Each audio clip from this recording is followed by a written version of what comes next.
Melanjutkan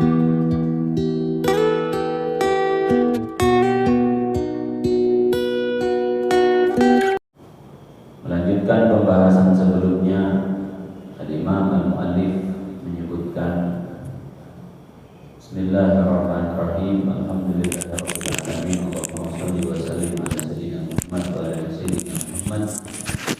Wa ma'ana asyhadu an la ilaha illallah an ta'lama wa ta'taqiqa wa ta'taqida wa tu'mina wa tusaddiqa ala ma'budu bihaqqin illallah wal awwal al-baqi ad-daim al-khaliq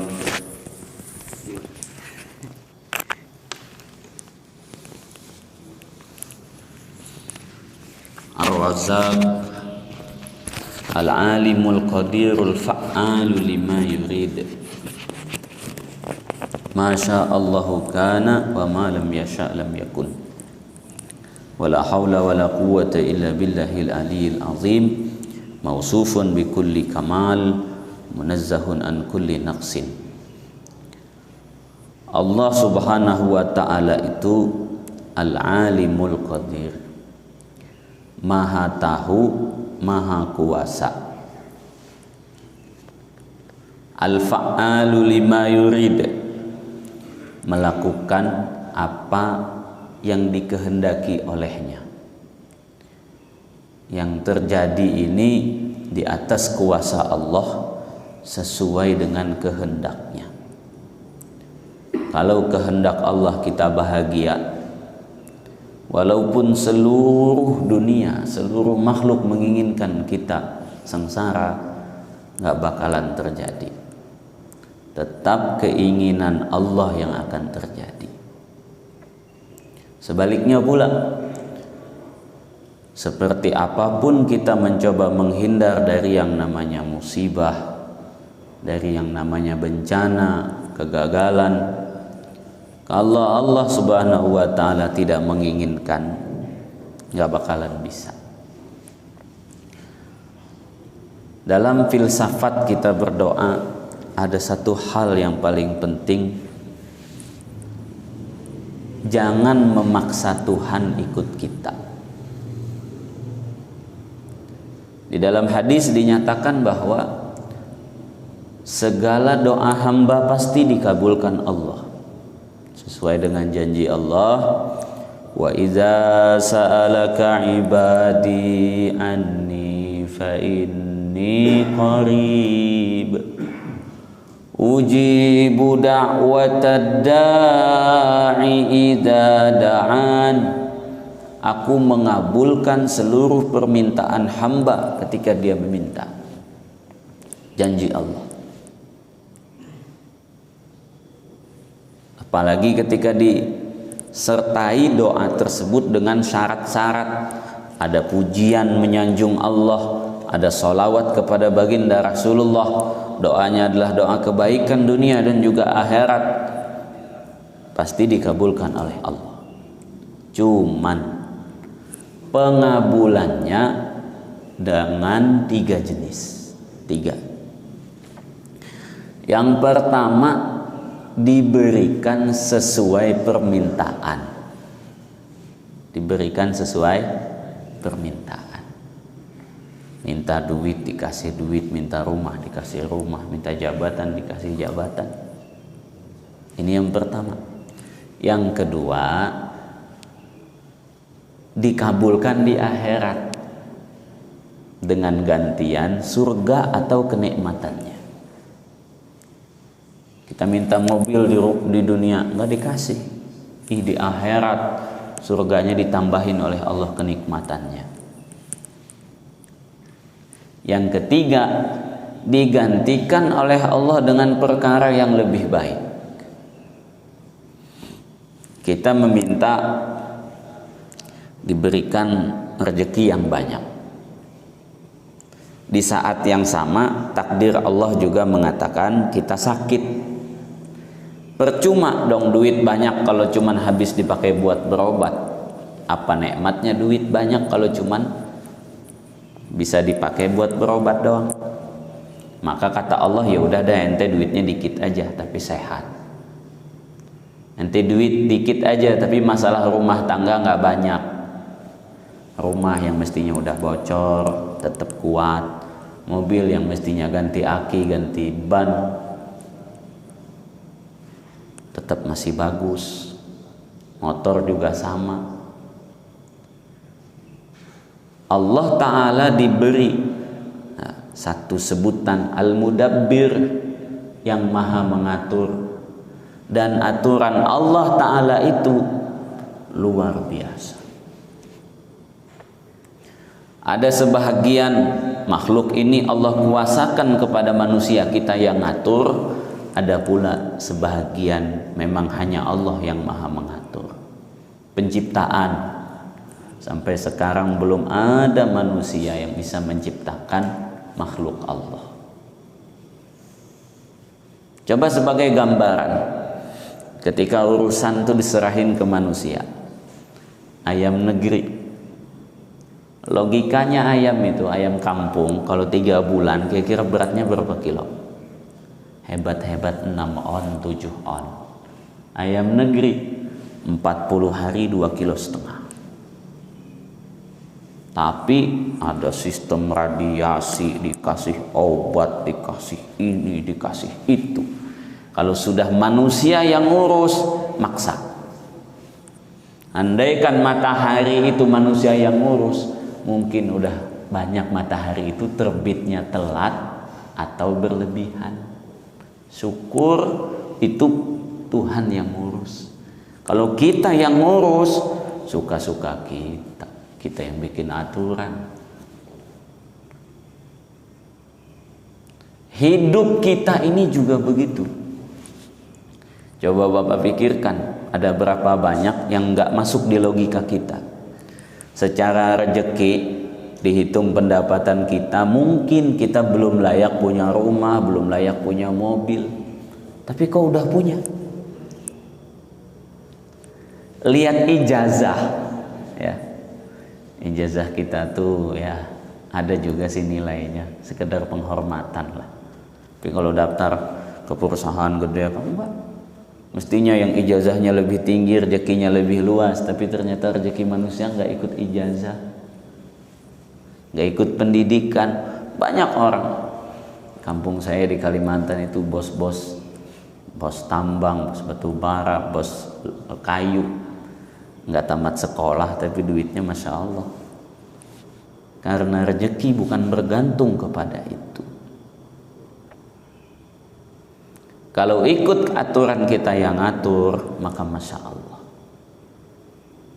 Nah, ketika kita sadar bahwa ini bukan kita yang ngatur, bisa nggak kita request, anak saya pengennya putih, ganteng? Bisa nggak request begitu? Enggak. Anak saya mestinya sehat, jarinya pas 5, Allah Ta'ala kasih 3. Nauzubillah. Nggak bisa. Itu aturan Allah Subhanahu wa Ta'ala. Nah, ketika kita sadar kita ini manusia yang hidup dalam aturan, makhluk yang nggak bisa keluar dari pakem aturan Allah, berserah bukan maksa Tuhan ikut kita. Ketika kita maksa Tuhan ikut kita, jangankan kita, anak kita aja banyak nggak mau ikut aturan kita. Dan ketika dia nggak mau ikut, sakit hati kita. Ketika kita mintanya mobil, Allah ngasihnya motor, kadang-kadang kita sakit hati. Nah, sakit hati ke Tuhan lah, tahu kita hukumnya apa kan. Makanya di sini kadang-kadang orang banyak mempertanyakan takdir, mintanya seabrok-abrok, giliran sholat 2 menit kelar. Mintanya kalau bisa dunia wa ma fiha, dunia dengan isi-isinya. Tasbih ruku sujudnya berapa? 3 kali, Pak. Bapak kerja gaji pertama berapa? Tahun berapa? Tiap tahun naik nggak? Naik. Coba dari dulu misal kerja dari tahun 90 nyampe sekarang gaji 1 juta, 1 juta aja mau. Nah, kira-kira nih Tuhan Allah dari kita umur bukan 12 tahun, dari umur 6 tahun kita bisa sholat, tasbih ruku kita berapa? Subhanallah. subhana rabbil azim, subhana rabbil azim, subhana rabbil azim. Tasbih sujud, subhana rabbil a'la, subhana rabbil a'la, subhana rabbil a'la wa bihamdi. 3 kali. Semestinya dengan bertambah usia, bertambah keperluan, bertambah keinginan, mestinya nambah tasbihnya. Masa Tuhan dibayar tasbih 3 kali terus dari dulu sampai sekarang? Kalau pakai logika itu, maka masya Allah. Pertemuan sebelumnya saya sebut begini, kalau sholat kita dijual, berapa kita berani jual dan berapa orang berani beli? Kita pengennya ngejual mahal, logika penjual, logika pembeli semurah-murahnya. Kalau tadi sholat subuh ada yang nawar, Pak 50.000 dah saya beli sholat subuh Bapak, saya jual nggak? Andaikan kita mau ngejual 50.000, kita tawarin sama teman, lumayan buat sarapan, beli deh sholat aneh berapa? 50. Ana juga sholat tan. Maksudnya apa? Nah, maaf saya nggak bisa beli kalau 50.000. Semurah itukah sholat kita? Nah, kita mintanya yang terbaik. Makanya masya Allah, ibadah yang kita lakukan bukan untuk masuk surga, karena nggak ada yang mampu membeli surga. Tuh rumah di Sumarekon aja berapa miliar harganya. Saya dengar mereka cerita berapa nih, 3,5, 4,5 M-nya. Apalagi surga yang disebutkan la maudi'u sauti ahadikum, dalam riwayat laman dilu sa'din afdalu minad dunya wa ma fiha. Ada 3 riwayat. Riwayat pertama mengatakan la maudi'u sauti ahadikum, tempat kalian naruh cambuk. Biasakan dulu zaman naik kuda tuh pukul. Nah, tempat naruh cambuk segitu tuh, nggak jauh, nggak banyak tempatnya. Dalam riwayat la maudi'u shibrin, tempat 1 jengkal di dalam surga. Bukan sekapling, 1 jengkal. Dalam riwayat lain, tisunya Sa'ad bin Mu'adz di dalam surga khairun minad dunya wa ma fiha, nilainya lebih mahal daripada dunia seisi-isinya. Itu surga yang paling kecil yang Allah berikan kepada makhluk yang surganya paling low, paling murah, dan yang paling terakhir orang masuk surga itu 10 kali dunia gedenya, yang mana 1 jengkalnya saja lebih mahal daripada dunia. Nah, kira-kira gambarannya seperti apa? Nah, di sini yang paling penting, 1, jangan ngatur-ngatur Tuhan kita. Ya Allah, kita serahkan kepada Allah segala urusan kita, tawakal kita kepada Allah. Setelah kita berikhtiar, ini yang saya rasa yang terbaik menurut yang saya fahami, menurut pendidikan yang saya pelajari, menurut teori yang saya dengarkan, sesuai sudah saya lakukan semaksimal mungkin. Ini yang terbaik. Masalah hasil, apapun yang Engkau berikan saya terima. Kalau bisa banyak alhamdulillah, kalau bisa dikit jangan. Kan enak ngomong ke Tuhan begitu. Ya Allah, kalau kasih dikit kasihan saya, kalau kasih banyak saya akan bersyukur banget ya Allah. Tinggal dirayu aja Allah Subhanahu wa ta'ala. Itu apa susahnya? Itu kata bahasanya Abu Nawas, itu kan yang biasa dibaca sebagian orang selepas Jumatan. Ilahi lastulil firdaus si ahlah. Ilahi, wahai Tuhanku, lastulil firdausi ahla, kalau dimasukin ke surga tertinggi saya ini nggak layak, sadar saya. Wala aqwa ala naril jahimi, tapi kalau dimasukin ke neraka juga saya nggak kuat. Ya bahasa yang lain, kalau dimasukin ke neraka, ya Allah, untungnya bagi Allah apa?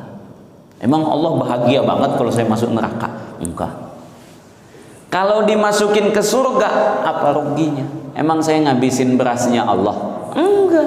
Sampai di dalam hadis, lau annal insa wal jinna, andaikan seluruh makhluk manusia dan jin lalu di saat yang sama berdoa dengan permintaan satu, semuanya sama, dikasih oleh Allah seluruhnya, maka tidak berkurang kekayaan Allah, melainkan seperti jarum dimasukin ke laut lalu diangkat. Pertanyaannya, ada nggak air yang nempel? Nggak ada Pak, itu jarum. Air diangkat langsung jatuh. Nggak ada. Ada tuh cuman sedikit basah yang ada di jarum itu. Nggak berkurang kekayaan Allah. Kalau kita ini banyak dosa lalu Allah masukin kita ke surga, apa ruginya bagi Allah? Nggak ada ruginya. Tinggal pandai-pandai kita merayu Allah. Hal min sa'ilin fa'u'tiyahu, kata Allah. Di sepertiga malam terakhir Allah pengumuman di setiap tempat tuh, mulai jam 3-an tuh udah pengumuman Allah. Ada yang pengen minta enggak? Saya akan kasih. Ayo, siapa yang mau minta-minta? Hal min mustarzikin fa'urzikuh. Ada yang mau minta rezeki enggak? Saya kasih rezeki yang dia minta. Semua tuh sampai subuh datang. Hal min kaza, hal min kaza. Ayo, mau apaan kalian? Saya kasih sekarang, saya buka pintu yang mau minta-minta. Tapi di jam pengumuman begitu kita tidur. Maka minimal kalaupun kita bangun nggak sholat, ngedoa aja, ya Allah, ini adalah waktu Engkau membuka segala macam pintu untuk proposal kepadamu. Berikan hamba panjang umur, sehat afiat, rezeki banyak, cukuplah ya Allah. Minta aja, apa susahnya? Bikin proposal doang kan? Apa susahnya bagi Allah?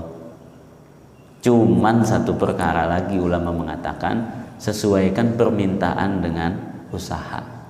Usaha itu maksudnya ketaatan kita kepada Allah. Jangan kemudian meminta yang banyak tapi kita bikin malu Allah, bikin marah Allah. Ini tidak layak. Maka doa yang terbaik adalah ketakwaan dan rasa syukur kepada Allah Subhanahu wa ta'ala. Allah fa'alul lima yurid, melakukan apa yang dia inginkan. Terjadilah apa yang engkau inginkan ya Allah. Kita cuma bisa ngucapin raditu billahi rabba. Saya rela, saya ridho, saya ikhlas, engkau adalah Tuhan yang mengaturku. Wabil islami dina, dan saya tunduk ke dalam aturan Islam. Wabi Muhammadin nabiyya wa rasulah, dan menjadikan Nabi Muhammad sebagai nabi ikutan. 3 ini kita ucapkan, maka surga dengan segala isi-isinya sudah menunggu kita. Meninggal kita, nanti selepas hari kiamat Allah langsung masukkan kita ke dalam surga. Jadi diumpamakan kayak kita punya anak Pak di rumah. Anak kita minta duit 1 juta, kita kasih 500. Anak yang pertama ngucapin terima kasih Abah, walaupun kurang, dia nggak ngomong apa-apa, terima kasih aja. Tahu kita kurang, dia mintanya 1 juta, tahu kita kalau itu kurang, kita kasih 500, diem aja dia, terima kasih, penuh rasa syukur. Belum menoleh, kita udah nggak tega, kita kasih tambahannya biar cukup. Kalaupun nggak cukup, kita cari-cari. Anak yang kedua beda. Apaan ini, cuman segini dong, jigongnya aja ini Pak. Aduh, gimana kita mau menghargai dia ketika kita kasih demikian, malah dihinanya kita yang ngasih dia. Tiap hari kita, ya Allah, minta rezeki. Giliran dikasih sedikit marah lah, kayak peminta-minta, tok. Bukan sekedar sekali 2 kali, ngegedor lagi. Ya Allah, minta, bukain itu, dikasih duit 2.000 rupiah, belum. Yang meminta-minta tadi marah, digenggamnya, duit itu dilemparnya. Emang saya apaan dikasih segini? Apa yang akan kita lakukan kalau ada peminta-minta begitu depan rumah kita? Habis ya, udahnya dikasih malah ngelunjak, kasih jantung minta hati, kita hukum dia.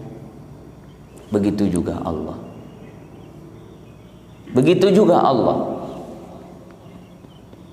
Ketika kita minta, Allah Ta'ala kasih, tapi dikasihnya dikit. Padahal dikit itu cuma ujian.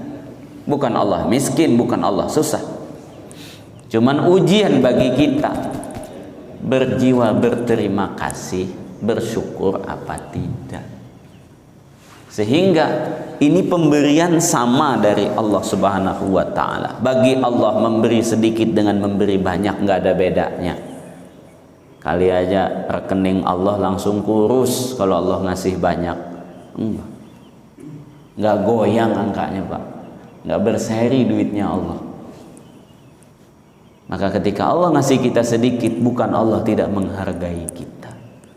Akan tetapi itu adalah dorongan untuk kita meminta lagi, berusaha lagi di hadapan Allah Subhanahu wa Ta'ala. Jadi kalau hidup ini sadar semuanya yang terjadi kehendak Allah, bukan kehendak kita, sudah damai hidup kita. Lagi bawa motor, tiba-tiba bannya pecah, istighfar, astagfirullahaladzim, mungkin dosa saya. Tinggal ke bengkel, bayar, Pak, berapa? 10.000, bayar 10.000. Nggak usah pakai ngomel. Ini jalanan diomelin, motor ditendang, lah kan kelihatan gilanya. Ini kehendak siapa bocor? Kehendak Allah. Ya udah selesai. Emang kita pengen? Enggak. Kehendak Allah, terima aja. Apa susah? Kalau ada Allah di hati, tapi ketika Allah tidak ada di hati, itu yang lalu nyalahin. Ini kayaknya nih tukang tambal ban yang nyebar paku. Satu orang udah dosa kita ke situ. Dilihatin bukan paku, ternyata dosa lagi, musibah. Padahal bisa jadi di balik musibah yang kecil itu terselamatkan kita dari musibah yang besar. Takdir Allah jam 9 pas kita tabrakan, hancur. 8.55 Allah takdirkan ban kita bocor. Akhirnya jam 9 kita masih di bengkel.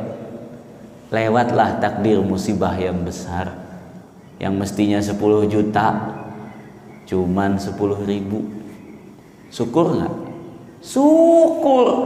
Tapi kan kita nggak tahu takdir Allah itu seperti apa. Mungkin pagi-pagi kita sedekah nggak banyak, gara-gara sedekah itulah terselamatkan. Kata Allah, ente baik sih hari ini, nggak tega ente kena takdir yang buruk.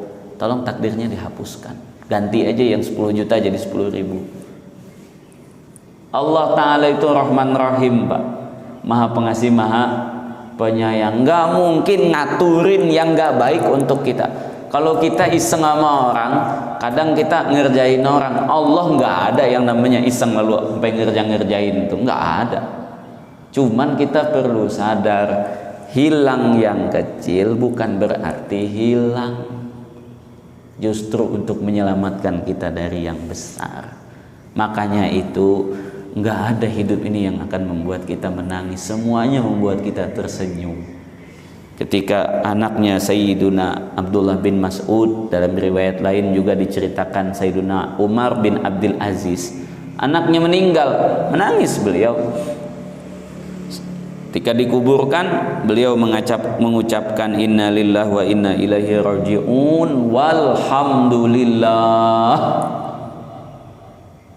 Orang di sebelahnya bingung, kan musibah, patut ngucapin innalillahi wa inna ilaihi raji'un, tapi kok ada alhamdulillahnya. Jadi kata Sayyidina Umar bin Abdul Aziz, innalillahi wa inna ilaihi raji'un itu tugas saya ketika saya dapat musibah. Sedangkan alhamdulillahirabbil alamin, saya bersyukur anak saya meninggal di waktu kecil. Andaikan dia gede sudah ada dosa lalu mati membawa dosa, saya yang tanggung jawab di sisi Allah. Betul ini musibah, tapi Allah pengen ngasih saya nikmat. Itu satu. Yang kedua, dia udah nungguin saya di surga. Emang saya nggak senang? Saya udah dapat tiket masuk surga. Kamu udah punya belum? Belum. Sedih sih sedih. Siapa yang nggak sedih? bagian hati kita, tapi bukan berarti itu yang kita pertajam. Itu aja tiap hari lihat anak kecil nangis. Tuh kalau kata teman saya dulu begitu, dia lagi ceramah, dia cerita. Kita kalau lagi berangkat jauh atau mungkin di kerjaan, lihat anak kecil lagi lari-larian, ingat anak di rumah, ya kan? Nenek-nenek tua kita lihat, ingat kita ibu di rumah. Teng, wanita cantik lewat, lupa istri di rumah kita. Ingatnya yang lain. Allah, musibah bagi orang beriman itu pahala. Dalam hadis Nabi SAW mengatakan, ma min wasobin wala nasobin wala syaukatin yashukul mu'min illa yakunu kafaratan indallah. Tidak ada rasa capek, nggak ada rasa lelah, nggak ada rasa sakit, bahkan duri yang menusuk seseorang itu melainkan akan menghapus dosa-dosanya atau menambahkan pahala di antara sekian pahalanya. Bapak digigit nyamuk, teng, gatal, pahala. Digigit semut, nyeri, pahala. Asam urat kambuh, pahala. Megang tasbih begini kita sepanjang malam kuat gak? Subhanallah, subhanallah, subhanallah, kuat. Tahajud sepanjang malam kuat. Orang sakit gigi nggak bisa tidur, kalau dia tahu berapa pahala sakit gigi itu, masya Allah, kayak tahajud sepanjang malam. Cuman masalahnya jangan ngomel. Bab salah kita juga, gigi nggak dijaga, dia nyut, masya Allah sakitnya kan. Istri mendengkur langsung dibentak, nah, hilang pahalanya. Ketika sakit kayak gitu tuh, cantengan, kadang-kadang orang di kota masih ada yang cantengan, ya manusia takdirnya ada aja. Jatuh, luka, perih malamnya, sakit, pahala. Itu kalau kita ngebayangin pahalanya kayak kita main game nih, yang suka main game, kalau dapat poin banyak gimana? Ting, poin semua. Maka begitulah. Jadi nggak ada yang Allah berikan ini yang tidak baik. Makanya ketika kita ngebayangin pahalanya, wah surga nih, surga. Wah kita masya Allah makin bahagia. Orang dikasih pahala sama Allah Subhanahu wa Ta'ala.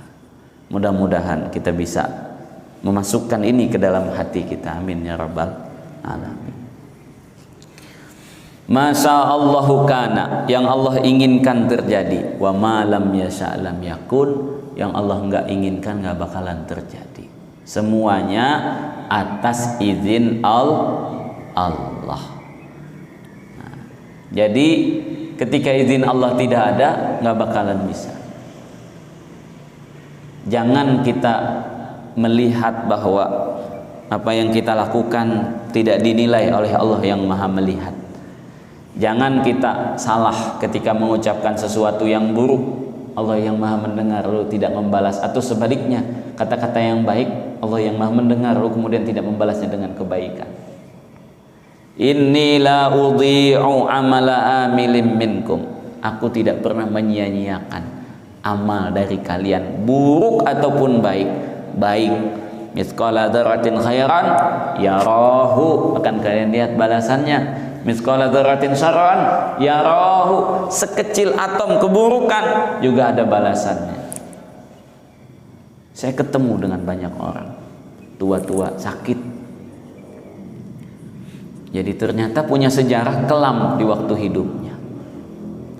Nah ketika tua dikasih sakit oleh Allah Subhanahu wa Ta'ala, mungkin itu sebagai balasan pekerjaan di waktu muda, dan syukur masih Allah buat pembalasannya di dunia bukan di akhirat. Maha pengasihnya Allah Subhanahu wa Ta'ala kepada hambanya, bahkan di dalam kitab itu disebutkan, di dalam kitab Syarhus Sudur fi Ahwalil Mauta wal Kubur, Imam Suyuti menceritakan bahwa bahkan bagi sebagian orang yang beriman, azab di dalam kubur itu ternyata kasih sayang dari Allah. Disiksa, kasih sayang Ustaz, kasih sayang. Selesai kubur, pas kiamat udah nggak ada lagi dosanya, tinggal ke surganya aja. Kata Allah, udah habis ente, udah habisin disiksanya di dalam kubur. Kita sih meminta yang terbaik dari Allah, meminta al-afiyah. Mudah-mudahan dosa kita dihapus dengan kebaikan, bukan dengan siksa dari Allah Subhanahu wa ta'ala. Wala haula wala quwata illa billahil aliyil azim. Dan wajib kita meyakini tidak ada daya, tidak ada kekuatan melainkan atas izin Allah yang maha tinggi dan maha agung. Kebaikan yang kita lakukan, kita bisa sholat, kita bisa puasa, kita bisa zakat atas izin Allah. Kalau Allah Ta'ala nggak ngasih izin nggak bisa. Ini subuh bisa bangun nggak kalau nggak atas izin Allah? Nggak bisa. Maka jangan berbangga dengan ibadah kita, karena itu semuanya hakikatnya Allah yang izinkan. Dan jangan kita terpedaya dengan kezaliman yang mampu kita lakukan. Sebagaimana kita mampu melakukan, orang lain juga mampu melakukan, membalasnya ke kita. Di satu cerita, Nabi lagi jalan lalu terdengar teriakan. Nabi mendengar teriakan dan juga suara pukulan. Nabi menoleh, ternyata pintu rumah itu lagi terbuka. Di depan pintu itu Sayyiduna Abdullah bin Mas'ud sedang memukul hamba sahaya miliknya. Selain diomelin, dipukul. Ibnu Mas'ud itu orangnya kecil Pak, tingginya sekitar 1 meter saja. Kakinya bengkok, agak cacat, tapi ulama besar. Salah satu kekasih baginda Nabi SAW. Nabi lagi lewat begitu, dengar badannya kecil tapi teriakannya keras, pukulannya juga keras. Setelah mukul itu, Nabi lewat. Apa ucapan Nabi? Lallahu abdaru minka alaika. Wahai Ibnu Mas'ud, ingat, betul engkau mampu memukul hamba sahayamu, Allah pun mampu memukul, bahkan lebih mampu menghukummu lebih kuat dari ini. Langsung gemetar Sayyidina Abdullah bin Mas'ud, pucat di saat itu juga. Langsung datang memegang tangan Nabi lalu menangis, lalu mengatakan, wahai Rasulullah, bagaimana caranya supaya saya dimaafkan oleh Allah? Jadi kata Rasulullah, lakukan yang terbaik. Saksikan wahai Rasulullah, merdeka hamba sahaya ini, bukan lagi hamba sahaya saya. Silahkan kamu pergi, ambil keperluan yang kamu perlukan. Hiduplah dengan kehidupan yang baru. Saya meminta maaf dan saya nggak mau ada tuntutan di akhirat. Jadi kata Rasulullah kepada Sayyidina Abdullah bin Mas'ud, agar kita sadar, mungkin hari ini kita kuat sebab kita atasan. Mungkin hari ini kita hebat, ada bintangnya. Mungkin hari ini kita kuasa, udah diangkat soalnya kita, punya kursi gede. Besok belum tentu kita udah mati. Berapa banyak presiden yang akhirnya dipenjara, berapa banyak diktator yang akhirnya dikudeta, berapa banyak ya tangan-tangan yang awalnya tangan besi, ujungnya juga sama, mati di tiang gantungan. Inilah dunia. Hari ini kuat, besok bisa jadi paling lemah. Sejarah membuktikan itu. Siapa dulu yang namanya rajanya Nazi, Hitler, mati juga, sampai ada isu mati di Surabaya. Siapa yang namanya Saddam Hussein, yang dikatakan sarapan paginya pakai pistol, jenderal yang ditembak. Siapa yang namanya, banyak kita mau sebut satu-satu. Sekarang aja berapa banyak presiden yang dalam penjara di Afrika, di South Africa, Mesir, di Yaman, penjara presidennya. Padahal dulu kuatnya kayak gimana? Ya begitulah kenyataan. Nah ini yang Masya Allah, Allah yang memiliki daya dan upaya. Taatnya kita atas izin Allah, kuatnya kita atas izin Allah. Sedekah yang kita berikan bukan karena kita kaya, tapi karena Allah yang ngasih taufik hidayah. Berapa banyak orang kaya? Bisa zakatan nggak? 40 terkaya versi Forbes. Berapa orang Islam di situ? Ada beberapa orang lah, kita nggak mau sebut, yang punya ini, punya ini, punya ini. Berapa orang yang kira-kira terdengar zakatnya?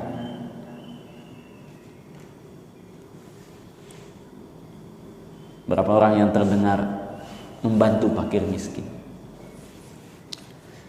Bukan karena kaya orang bisa sedekah, tapi karena ada taufik dan hidayah di dalam hatinya. Nah, taufik dan hidayah ini adalah milik Allah Subhanahu wa Ta'ala.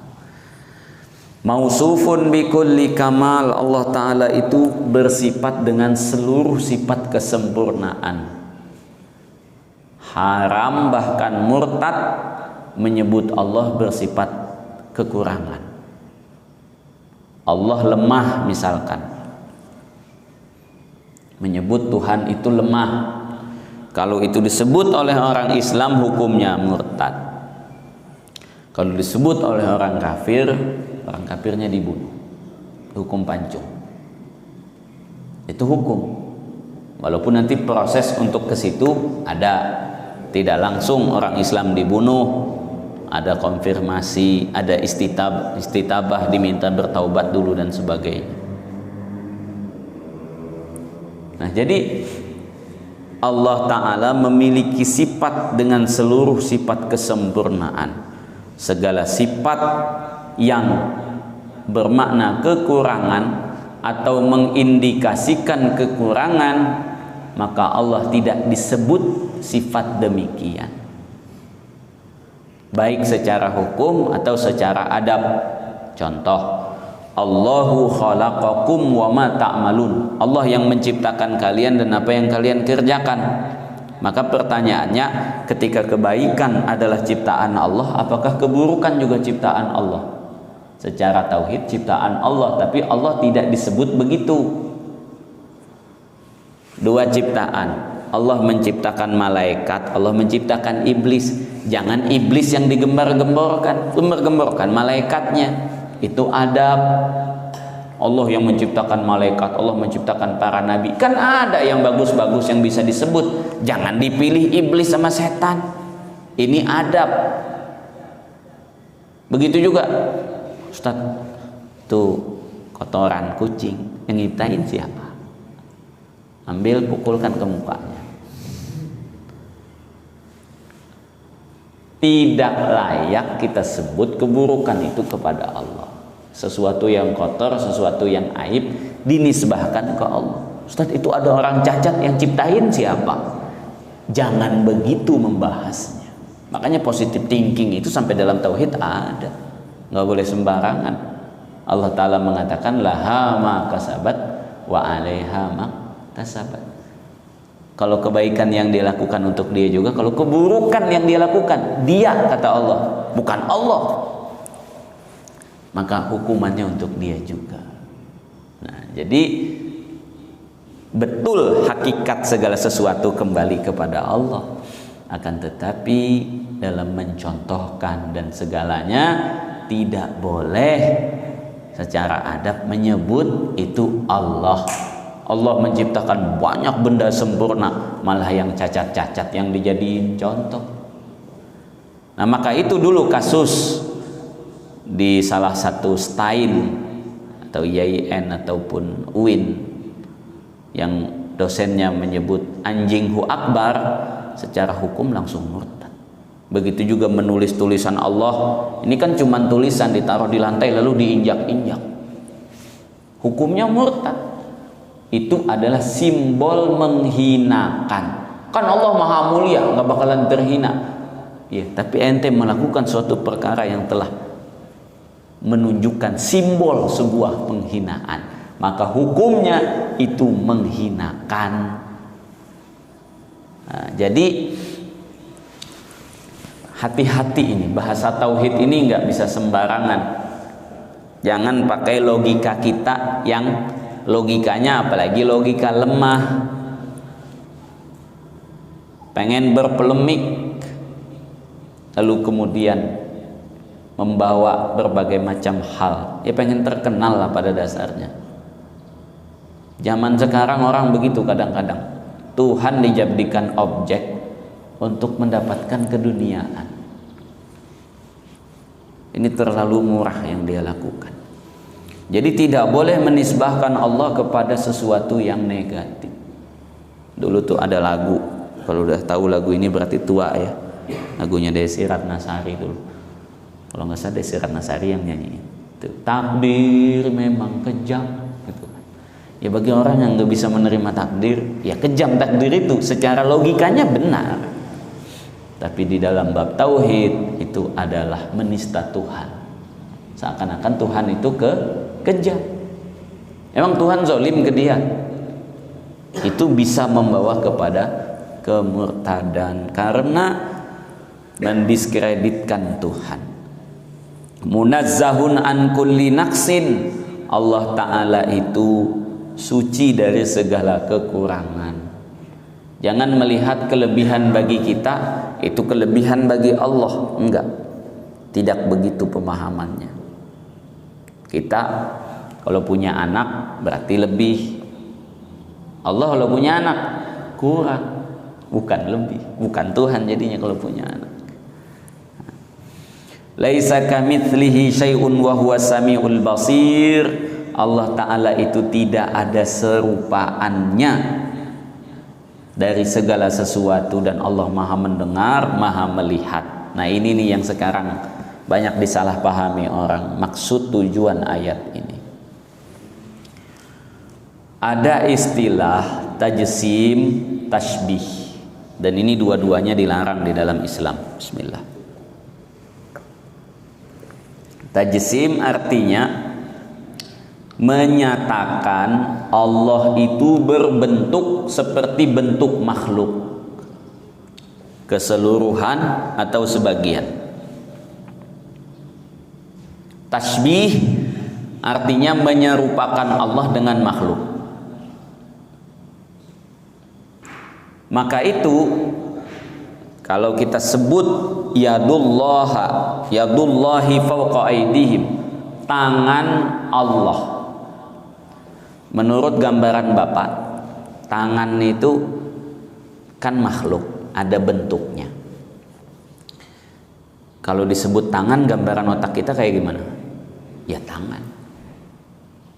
Maka tidak boleh mensifatkan Allah, menyebut Allah memiliki tangan, karena kata ulama itu membuat kita menggambarkan Allah memiliki bentuk atau menyerupai sesuatu. Terus bagaimana dong dengan bahasa yadullah itu? Yadullah itu artinya banyak. Dalam bahasa Arab itu yadun artinya lebih dari 20 macam. Maka nggak boleh kita maksa arti yadun itu tangan. Seperti Allah Maha Besar. Besar apa artinya? Yang besar keagungannya, bukan bentuknya. Allah gendut kayak gimana misalkan, gede kayak dunia. Enggak. Yang dimaksud Maha Besar, Allah keagungannya sangat-sangat besar. Maha tinggi, Al-Ali, Maha tinggi. Emang badan Allah tinggi banget? Bukan. Allah Maha tinggi keagungannya, Maha tinggi kasih sayangnya, Maha tinggi kualitas penciptaannya, dan seterusnya begitu. Maka istilah yadun, ada dulu orang, dia memerintah dengan tangan besi. Apa maksudnya? Emang tangan dia dipotong ganti tangannya sama tangannya siapa tuh yang ada di film Bajak Laut itu, besi tangannya, emang kayak begitu? Enggak, yang dimaksud memerintah dengan tangan besi artinya dengan kekuasaan yang pemerintahan yang kejam. Maksud tangan itu kekuasaan. Contoh, tol ini dibangun oleh Pak Jokowi. Emang Pak Jokowi yang iniin semen batunya? Enggak, maksudnya di pemerintahan beliau dibangunnya. Jadi bukan beliau yang ngaduk-ngaduk semennya. Begitulah Allah. Maka kita memakai bahasa-bahasa seperti ini tidak boleh dengan bahasa baku, karena arti yadun itu sendiri banyak di dalam bahasa Arab. Jangankan bahasa Arab, bahasa kita aja arti tangan macam-macam. Tangan di atas lebih baik daripada tangan di bawah. Bingung, di atas atau di bawah, sama aja dua-duanya tangan. Bahasa istilah, yang memberi lebih baik daripada yang menerima. Jadi beringan tanganlah ke orang lain, kita timbang tangan kita berapa kilo. Artinya murah dalam memberi. Turingan tangan, jangan bertangan panjang. Ya kalau tangannya pendek cacat. Maksudnya jangan nyuri punya orang. Nah, jadi ini yang dimaksud dengan tangan itu macam-macam. Bahasa tangan itu maksudnya macam-macam. Nggak bisa kita paksain, berarti kayak gini dong. Enggak. Yanzilullahu fi kulli lailatin. Allah turun di setiap malam. Turun berarti dari atas ke bawah, berarti Tuhan di atas. Kalau di atas berarti enggak di bawah, kalau di kanan berarti enggak di kiri. Yang memiliki arah adalah makhluk. Setiap yang memiliki arah berarti memiliki tempat. Tuhan tidak bertempat, Tuhan tidak berarah, karena Allah yang menciptakan tempat, Allah yang menciptakan arah. Tuhan turun di setiap malam, dari langit 7 katanya ke langit pertama. Turun. Di Indonesia malam, dilanjutin Malaysia, dilanjutin Filipina, dilanjutin terus muter seluruh dunia. Kapan naiknya Tuhan? Jangan turun naik kayak laba-laba lagi ini, kayak lip Tuhan turun naik. Nggak begitu yang dimaksud turun, menurunkan rahmat, menurunkan malaikat. Bukan Tuhan turun. Tuhan tidak di langit. Ada banyak hadis, ada banyak ayat yang menunjukkan Tuhan tidak bertempat. Inni aqrabu minkum min hablil warid. Saya lebih dekat kepada kalian daripada urat nadinya. Saya lebih dekat kepada kamu daripada tali sendalnya. Inni qarib, katakan aku dekat, kata Allah. Bukan Allah Ta'ala duduk di arsy. Ngapain Allah duduk di arsy? Duduk itu sifat makhluk. Menyatakan Allah duduk, menyatakan Allah berdiri, menyatakan Allah berlari, menyatakan Allah melakukan sifat-sifat makhluk, perbuatan makhluk. Ini bisa dianggap menyerupakan Tuhan dengan makhluk. Allah tidak serupa apapun. Laisa kamitslihi syai'un. Terus bagaimana dong mengimani Allah? Cukup Allah, selesai sudah. Tapi ada yadun di situ bahasanya Ustaz. Ada maknanya macam-macam. Jadi bagaimana? Gak usah dibahas. Cukup kalau disebut oleh Allah begitu. Wajhu rabbika, wajah Tuhanmu, bi'ayunina, dengan mata-mata kami. Gak usah dibahas. Itu yang pertama dalam akidah. Namanya akidah tafwid. Diserahkan kepada Allah, kita nggak ngebahas. Lalu akidah yang kedua masih Ahlussunnah wal Jamaah, namanya takwil. Dicarikan bahasa yang paling dekat. Yadullah, tangan Allah, maksudnya kekuasaan Allah, pertolongan Allah. Itu lebih baik dibanding dengan ngajarin ke anak, ingat Tuhan itu punya tangan. Tangannya dua-duanya kanan. Tangannya ada jari-jari lagi, jari-jarinya 5. Tuhan juga punya wajah. Tuhan juga punya mata. Matanya juga lebih dari 2. Gambaran anak kita, waduh Tuhan ini kayak apa bentuknya? Jangan bulan, tapi ada tangannya. Ada lehernya nggak Bang? Nggak ada lehernya. Kaki ada. Paha, nah itu nggak ada pahanya, ada kaki doang. Nenek gambarnya jadi apa? Minion ya namanya tuh, Minion yang kartun yang bulat itu. Kayak gitu jadinya Tuhan. Lah ini rupanya Tuhan saya. Bukan begitu. Jadi Allah Subhanahu wa taala hu ahad, satu. Lam yalid wa lam yulad wa lam yakul lahu kufuwan ahad. Oke. Wa huwal qadim wa ma siwahu hadis. Allah taala itu tidak berawal. Yang selain Allah ada awalnya. Wa huwal khaliqu wa ma siwahu makhluk. Allah adalah pencipta, selain Allah semuanya diciptakan oleh Allah. Wa kalamuhu qadimun, ucapan Allah itu qadim, kasairi sifati, sebagaimana sifatnya Allah. Jadi ucapan Allah juga tidak ada awalnya. Quran itu sudah ada sebelum dunia diciptakan, tapi dibentuk menjadi buku di zaman Nabi Muhammad Shallallahu Alaihi Wasallam. Namun Quran yang ada tidak bisa berpisah dengan Quran yang hakiki. Jadi kita tidak boleh mengatakan Quran ini adanya baru sekarang, enggak. Quran itu ada sebelum dunia diciptakan. Li'annahu subhanahu wa ta'ala mubayyinun li jamil makhluqati fi dzati wa sifati wal af'al. Allah sangat berbeda dengan seluruh makhluk, zatnya, sifatnya juga af'alnya. Subhanahu wa ta'ala amma yaqulu dhalimuna uluan kabira. Maha suci Allah daripada ucapan-ucapan orang zalim dengan kesucian yang sangat tinggi. Jadi Allah pada hakikatnya Tuhan yang sempurna, tidak ada kekurangan bagi Allah Subhanahu wa ta'ala. Demikian, mungkin kalau ada pertanyaan, kritik atau saran beberapa menit lagi silahkan. Fadhol kalau ada. Allahumma shalli ala sayyidina Muhammad wa ala sayyidina Muhammad. Umum aja boleh, nggak sesuai materi.